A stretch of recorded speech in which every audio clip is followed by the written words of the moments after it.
Hello, everyone. This is the host of the Zoom interview series.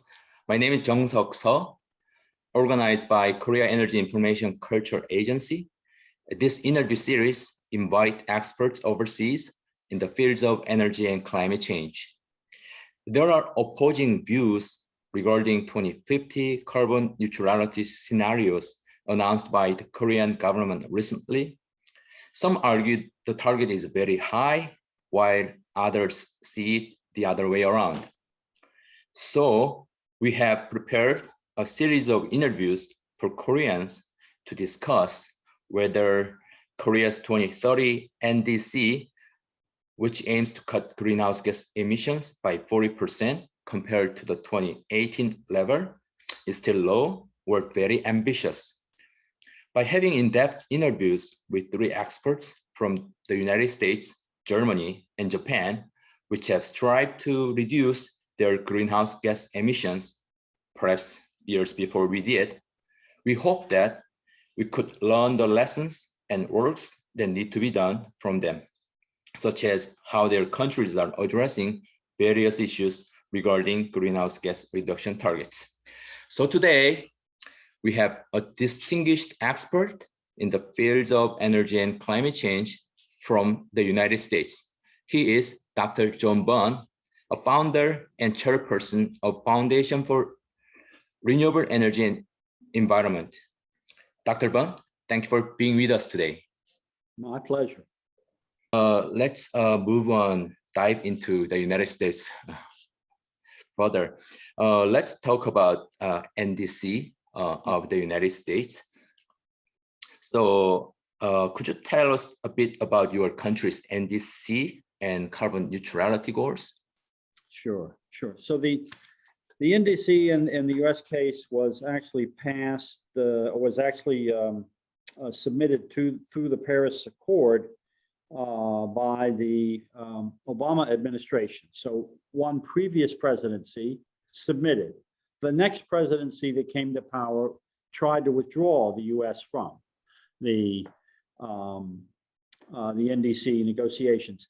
NDC is pledged for 2030 in the U.S. case. The most important overall target is that the U.S. will reduce its emissions to about approximately 50% below what they were in 2005, and will do so by 2030.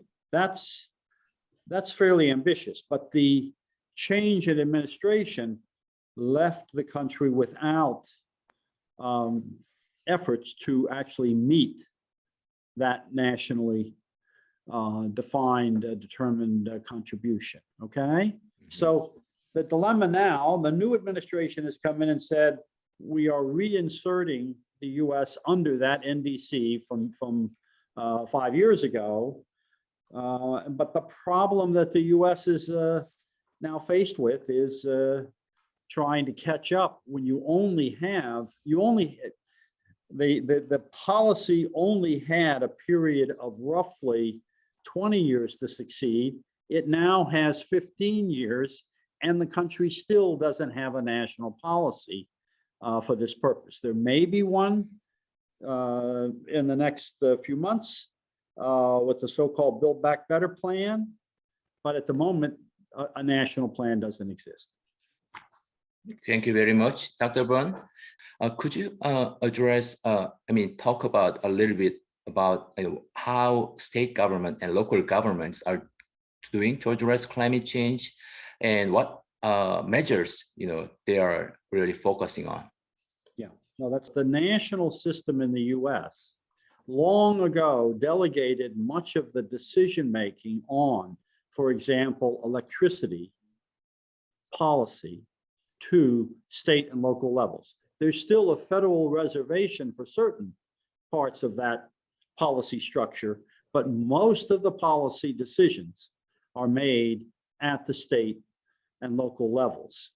And it's there that the American states, like California and New York, but now there are so many states participating, they began to experiment and innovate. They have two tools that they have been using for quite some time. One is called the Renewable Portfolio Standard, which I believe Korea has a version of. But I think if you looked at the way the US has structured this, the US states, not the US government, but the US states have structured this, it's quite different from the model that Korea is currently following. And I would just point out in this regard, 34 states in the US require, as a condition of sale of electricity in their borders, that they have a certain growing percentage from a schedule. The schedules are ordinarily developed for 10 and 20-year periods. Those schedules ramp up the amount that must come from renewable energy of various kinds. And within that, there has been the so-called carve-out in which solar energy has been given especially strong attention. Now, the reason why I point that out is that this tool, the Renewable Portfolio Standard, is the most responsible policy for reducing CO2 emissions in the electricity sector for quite some time now. And the second innovation is what is called the Energy Efficiency Resource Standard. And here, utilities are expected to plan development of the market in a way in which sales go down, not sales slow down, sales go down through energy efficiency improvements. And the utilities and the state authorities that oversee them are given the authority to reward utilities when they choose conservation over consumption. The thing that I would say is the most important, this process in both cases for energy efficiency and renewable energy, there is keen competition among the states, sometimes between the states adjacent to each other, and sometimes to be the national leader. It is a pattern that you can go back and check, that if California increases its renewable portfolio standard, it will not take long for the state of New York to increase its renewable portfolio standard. Why are they competing? Because the jobs that are coming through the electricity sector, especially in the United States, are in solar energy and in energy efficiency. So they are essentially competing for jobs.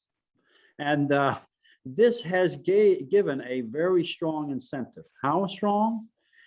Again, if you now understand that sort of competitive dynamic that's in the American system, there are now 17 states that have as their renewable portfolio standard to have a 100% of their electricity provided by renewable sources only by 2050. Some are sooner than that. Some are in 2035, some are in 2040, okay?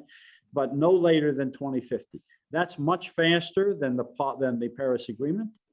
It's much faster than the NDC that the US signed, then tried to withdraw and is now reinstated. That's what I'm getting at about trying to understand where the US is. If you focus only on federal policy, you may miss what is the actual policy driver in the US case. Thank you very much. What US the industry, nuclear industry and renewable energy industry are debating over how to address climate change in the United States as well. So what's your can you talk about how these two technology, debates over these two technology are being addressed in the United States, and what's your view on which technology which maybe should put in priority on? Sure. Well, let me answer first using a common metric that the utility sector in the US developed in response to state planning and state regulation called levelized cost of energy. US Energy Information Administration, which is largely the research agency at the federal level, the macro picture, has now developed an annual reporting of the levelized cost of energy. According to those calculations, the consistent answer has been the lowest cost source of supplying energy service is energy efficiency. Buying high technology, highly productive lighting technology, highly productive motors, highly effective and productive building management systems, and so on.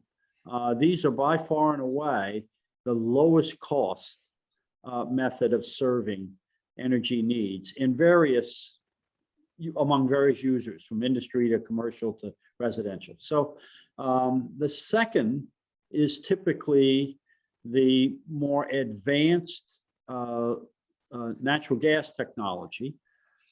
It's very unlikely that the US is in any time in the near future is going to use liquefied natural gas, because it has an enormous amount of gas still within its borders. So it's unlikely to be LNG. It's more likely to be advanced techniques of combusting natural gas to make more efficient use of the energy in the fuel to provide, in turn, for example, steam to make electricity. So that's the second. And almost equal in most parts of the United States, new natural gas plants, the advanced natural gas plants, and PV, solar PV, are now neck and neck. Okay? It is true that wind is also in that category, but a great deal of the low-cost areas of the US that can be used for wind produced electricity have already been used. So if you're talking about new plants, I've got a electric industry or a electric car industry that's growing, and I need to provide electricity for that purpose. What do I select? The order of call and least cost of energy metric is conservation, efficiency, natural gas, and very close at hand, PV and onshore land-based wind. Those are the most cost-effective options. Okay, the U.S. still has some coal, but it cannot compete against those options. For that purpose, energy efficiency is about depending upon what you're looking at, is somewhere between 10 to 20% cheaper than natural gas and photovoltaics. Photovoltaics is maybe 5% more expensive than natural gas. And that when you get out past that, coal and others become much more expensive. Now, you asked me, I think LNG is not a relevant option in the American case because there's too much natural gas available already. And on the case of nuclear power, the two most expensive sources by LCOE analyses by the U.S. Energy Information Administration, the two most expensive are nuclear power and offshore wind. Thank you very much sharing your view. How is civil society in the United States has been reacting to actions and measures taken by the current administration? Maybe you could also talk about what the previous administration did, and please also talk about what just transition means in the United States, and maybe you can also talk about how it is being discussed at the Capitol Hill. Mm-hmm. Sure. All right.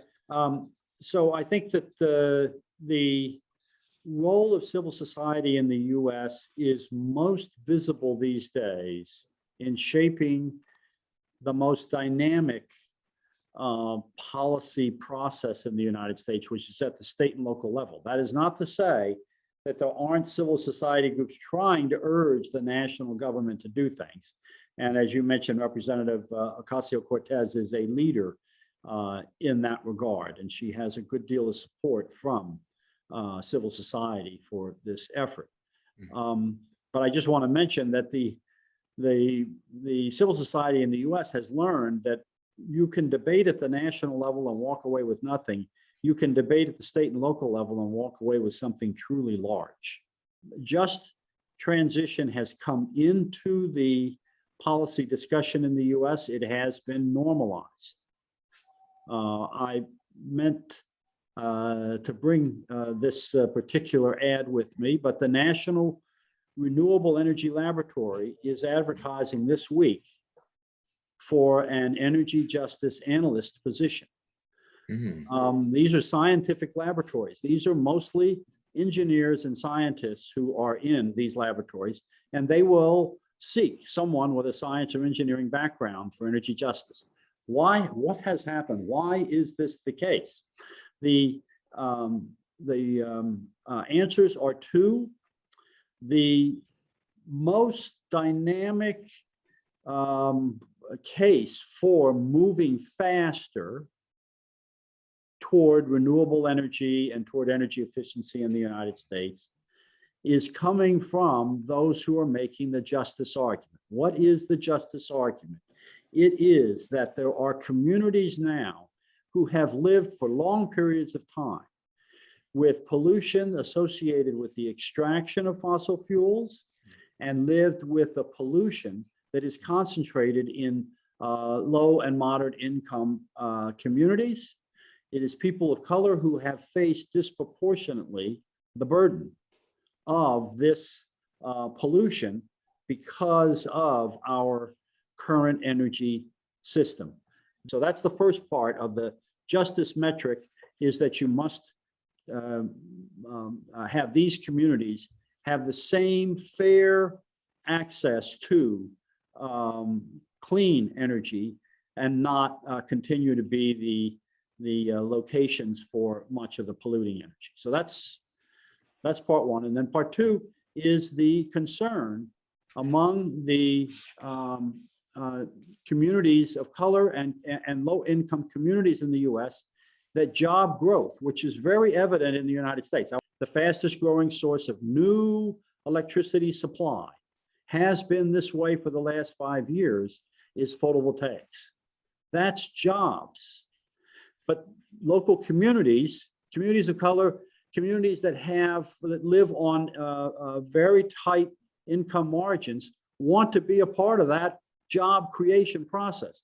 It's a very strong pressure, and it has made such a difference that the national laboratories are now advertising to universities to please give us your trained scientists and engineers that can work on these justice metrics. All right, thank you very much. Yeah. So could you tell us your thoughts regarding this target? And given that South Korea must reduce greenhouse gas emissions more than 291 million tons in 9 years to meet this updated NDC target, what actions do you think South Korean should take? So I want to be very careful that I say this correctly. I am not a Korean citizen. Sure. And I don't believe I have a vote on this question. And I don't want to appear to be telling Korean voters what they should do one way or another. What I think I can offer is what policies work and why. This is not a political question, but more of both a economic and social question. I would say that probably many people in the world were happy to find the government in Korea raising the goal to 40%. And that's not something that's small, like you indicated. And if Korea could act on that quickly, to show evidence of movement, almost certainly the pressure, not simply for Korea, but for any country, 40% by 2030. Is not going to be enough. Korea it seems to me it would be good for its analysts, for its researchers, for its technologists, and for its policy designers to look for what is the next step. The IPCC is indicating to us the process is accelerating. We can't use good metrics based upon the last 5 years of, for example, energy use and efficiency and so on, because we're measuring against an acceleration of the costs of climate change that's much faster than what we are proposing through policy design to deal with it. Okay? We've got a climate system itself that appears to be more unstable, and costs are growing faster from its instabilities, damage costs to societies, insurance costs, government costs, okay, to deal with disasters. And against that is a policy who's going relatively slower than what we're seeing on that cost front. And IPCC is indicating that that is likely to accelerate beyond what they can report even in the AR6. So in that context, I believe that the intelligent, rational policy design for every country, including Korea, is to find essentially transformative policies.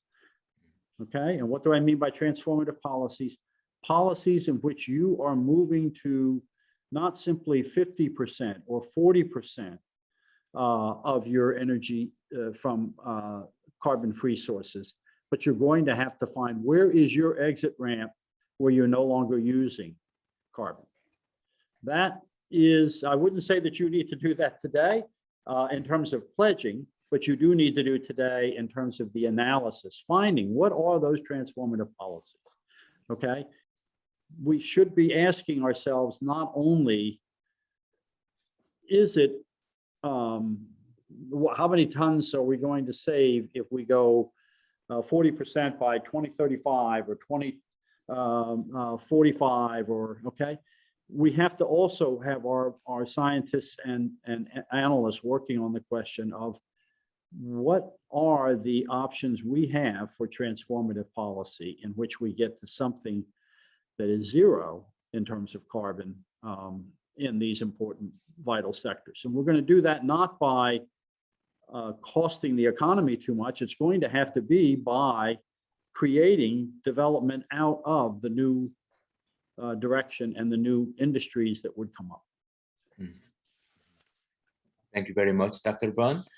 As I promised before we let you go, please share any thoughts or advice you have for Korean society.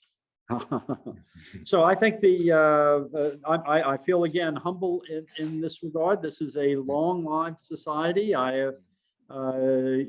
In the US, we talk about 200 years, 250 years as American history. Yes. This hardly fulfills the definition of history in the Korean context. So I don't want to be, I want to be very careful that I'm trying to be modest about this. But what I think Korean society has as a, as I've already mentioned, in the strength in its social sinews, it has the strength to come together in difficult times and to work toward a common purpose. And Korea has a long, in the history that I've been exposed to, has a long appreciation of preservation of a special environment that its people live and must steward. And I would just say that those two things are great strengths that we need in this very difficult time of climate crisis. Those are the societies that have those two things are societies that can lead. So I'd like to welcome Korean society to look among its members and among its institutions and organizations and try to lead in the direction of transformative change. Thank you very much. Yeah, as you said, we really need to recover our relationship between society and nature. Yes. Yes. Okay. Thank you very much for spending time with us today. And for Korean audience, thank you very much for watching this interview. Have a nice day.